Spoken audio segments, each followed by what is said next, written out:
Deixa a timidez de lado, puxa amigo e vem dançar. Mostra tudo que cê sabe que o Livinho vai te olhar. Pode sentar. Pode sentar. Oh, ano naman yung ginagawa mo, ha? Imbis na mag-aral ka, kung ano yung ginagawa mo. Anay, gusto ko sa TikTok. Akin na nga yan, ako gagawa. Deixa a timidez de lado, puxa amigo e vem dançar. Mostra tudo que cê sabe que o Livinho vai te olhar. Pode sentar. Pode sentar. Ay wow, Latina nga siya. Ang isang 50% po ay mapupunta sa isa niyang anak. Ano? Baka yan yung isa naming anak na nawala? Oo, sa amin na lang yan. Ako! Ako ang isa pang anak ni Ramon. Oh, akala ko ba nawawala yung isang anak ni Ramon? Attorney naman, huwag ka maniwala dyan. May sakit kasi sa utak yan. Wala akong sakit, attorney. Maniwala ka, please. Kailangan ko pa ng sapat na ebidensya para maniwala ako sa'yo. Sige na, babalik na lang ako.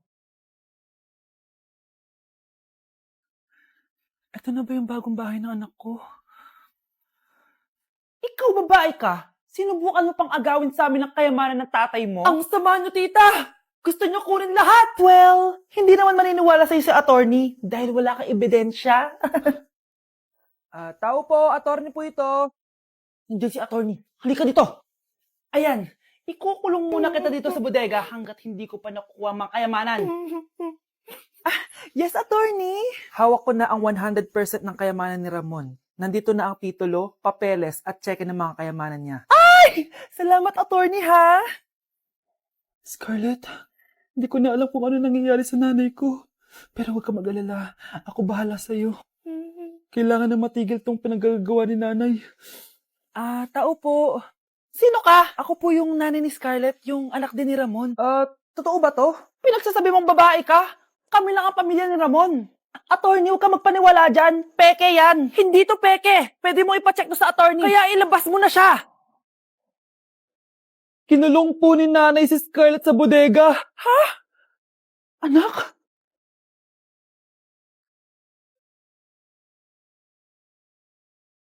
Anak ko, binili ko to para sa'yo. Bagay sa'yo to. Ang ganda, diba? Wow, Nay, ang ganda. Parang ang feeling yan pag sinuot ko yan. Sana may ganyan din ako kagandang damit kagaya ni ate. Ayan, marunong ka na magdilig, anak. Ang dali lang pala neto, Nay. I love you, anak. Mahal din kita, Nay. Sana may ganyan din kaming banding ni nanay. Nagutom na ako. Nay, may ulam pa? Ay, sorry, anak. Kinain na kasi ng ate mo yung ulam, eh. Sige, Nay. Di na po pala ako gutom. Sana pinagtitira din ako ni nanay ng ulam. Alam mo, Bes, favorite talaga ng nanay ko yung ate ko. Feel ko tuloy, ampun lang ako. Bes, what if hanapin mo yung birth certificate mo? Malay mo ampun ka lang talaga. Saan yung birth certificate ko? Kay ate to, May stage 4 cancer si ate. Oo, anak. May cancer ang ate mo. Anay! Kaya palagi nasa ate mo yung attention ko kasi ine-enjoy ko lang lahat ng oras na nabubuhay pa siya. Nay, sorry kung nagduda ako kung anak mo ba talaga ako. Ngayon, alam mo na, anak. Ano, Nay? May cancer ako? Kailan niyo balak sabihin sa akin to, ha? Anak! Kaya di ko sinasabi sa iyo kasi baka di mo kayanin. May cancer ako. Anak! Ate! Kaya hindi umuunlad ang Pilipinas dahil kinukurakot nyo. Mahiya naman kayo! Don't stop shaming them. Deserve nila yan. Mainit ang mata sa atin ng mga tao. Kaya siguraduhin nyo na magmumukha tayo malinis, ha? Dad! Alam na nilang lahat! Nadidepress na ako! Binabash nila ako sa social media. Tapos kanina sa school, binubuli nila ako. Nasisira image ko. Ayusin mo to, Dad! Gumagawa na ako ng paraan, anak. Pero sa ngayon, kailangan ko muna kayo palipad sa Amerika para safe kayo. Okay, Dad. I'm calm. Bigyan mo ako ng 10 million pang shopping ko doon, ha? May mga mag-iimbestiga dito. Kaya lahat ng mga luxury cars namin, itago nyo muna. Hindi nila pwede makita yung mga yun. Base sa report na binigay sa akin, may ghost project daw kayo. Totoo ba yun? Wow! It's a yes or no question. Bakit ka makasagot? Your Honor, kakusapin ko po muna yung lawyer ko. Ang kakapal nyo. Halata naman sa mga kilos nyo na guilty kayo. Kamusta na kaya sila, Mom and Dad? Sana okay lang sila. Nawala sa garahe ang 10 sa 12 luxury cars. Pati mga sasakyan tumakas na. Hindi kami papayag na hindi kayo mananagot. Hindi kami mananahimik sa issue na to. Death certificate? Hindi naman patay si tatay ah. Anak, alam kong nasa kwarto ka ng tatay mo. Si nanay. Anak! Nay, tawag niyo po ba ako? Wala. Kala ko nasa loob ka eh. Sige nay, gagawan ko na po ng pagkain si tatay. Kailangan ko malaman ng totoo. Sorry nay, kailangan kong gawin to sa'yo. Nay, eto na po pala yung pagkain ni tatay. Ginawan din po pala kita. Buti naman naisip mo pa ako. Thank you anak ha. Welcome nay. Mahal, kain na tayo. Gumana yung plano ko. Kailangan ko na humingi ng tulong. Ang galing mo din, Scarlett, no? Pero mas magaling ako. Nay, hindi ka nahimatay. Anong akala mo sa akin? Tanga? Inamoy ko yung pagkain na binigay mo sa akin. At kaamoy niya yung lason na nilalagay ko sa pagkain ng tatay mo. Ang sama mo, Nay. Well, kailangan ko ang pera ng tatay mo. Inasawa ko lang naman yan kasi mayaman siya. Ipapakulong kita sa ginawa mo kay tatay. Sa tingin mo maniniwala sa'yo ang mga pulis? May CCTV tayo sa bahay. Kitang-kita dyan na ikaw ang gumagawa ng pagkain ng tatay mo. Kanina pa nasa kulang mga pulis. At naririnig nila lahat ng sinasabi mo. Mga pulis? Nasaan na siya? Nakakatakot! Matalino ako, Scarlett. Alam kong gagawin mo yan. Binayaran ko ang mga pulis para din nila kulihin.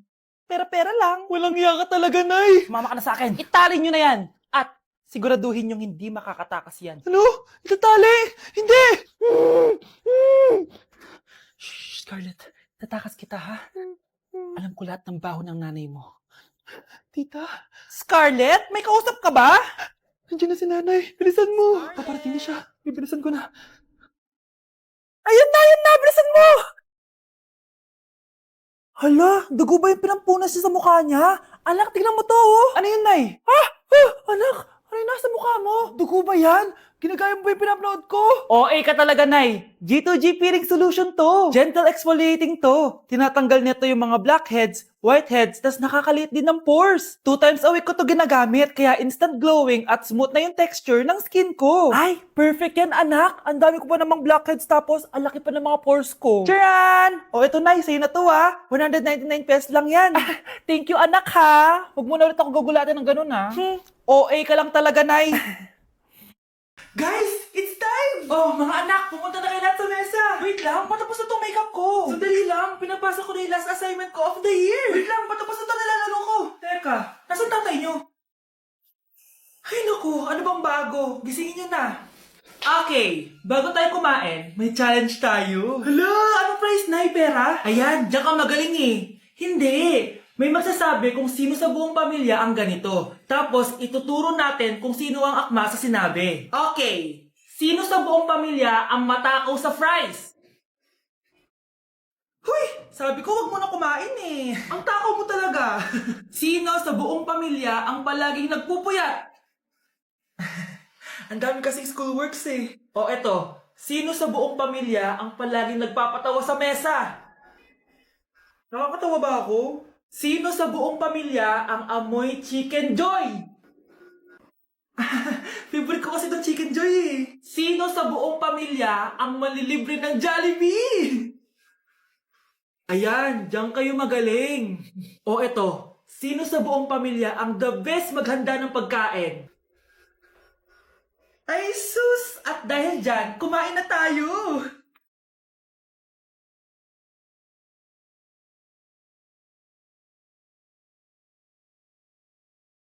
Sakto talaga ang Family Super Meal A, B, and C dahil nandito lahat ng favorites natin. Starts at 599 pesos. For me, sulit talaga to. And I can say na Jollibee is our joyful joy giver this Christmas.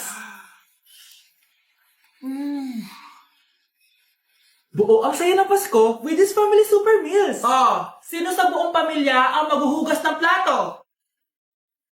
Lo, bakit ako? Anak, kumising ka na. Christmas party nyo na. Christmas party na namin, Nay! Sana maganda yung regalong matatanggap ko mamaya. Kumain ka na dyan, anak, ha?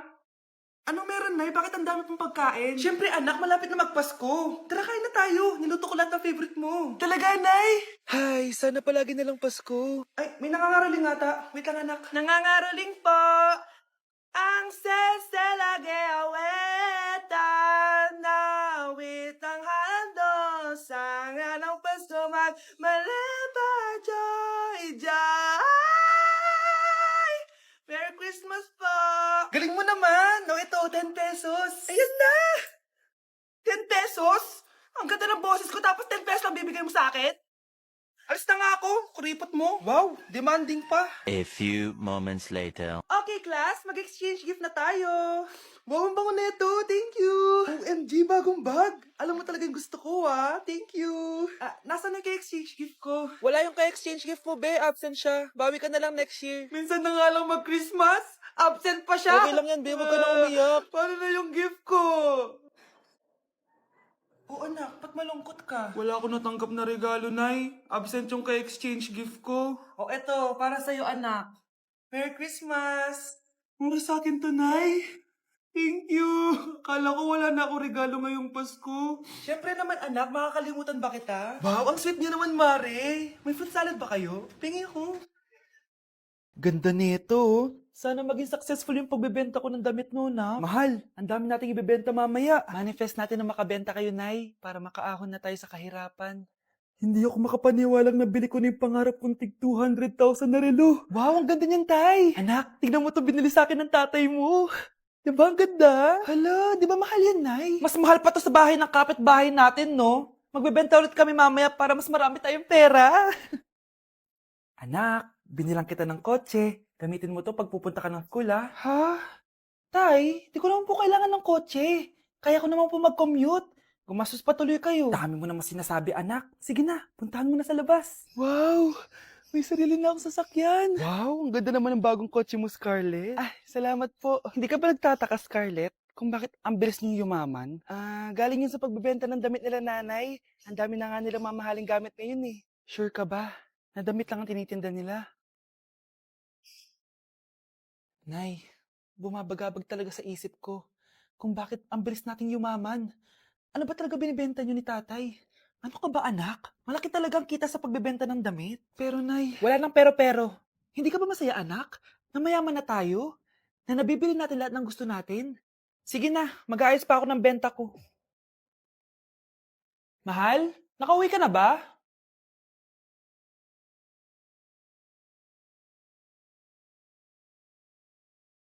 Ano ba talagang laman neto?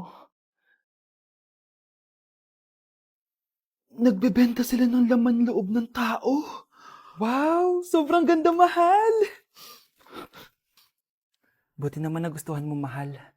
Nga pala, kinuha ko na yung laman loob ng kapitbahay natin. Si Rosa? Malaking pera na naman to. Mahal, hindi dapat malaman ni Scarlett to, ha? Ano yun? Nasaan yung ledger? Nandito lang yung kanina. Ba't mo winala yung ledger, mahal? Nandun lahat ng mga sikreto natin. Sinong tao dyan? This year, ang Christmas decor namin dapat aesthetic, walang Pinterest score. Minimalist but magical. Nay, ganito yung gusto kong Christmas decor. Need na lang natin ng ribbons, garlands, glitters, and maybe a glue gun. Tingnan mo, may ilaw pa sa bintana mo. Anong gusto mo, magparol show? Nay, trust the vision. Sige, basta, huwag kang gagastos ng bongga, ha? Wow, ang ganda nito. Grabe, ang dami ng tao. Christmas season na nga talaga. Okay, good. Secured. Ayan, all added to basket na. Ayan, secured na talaga.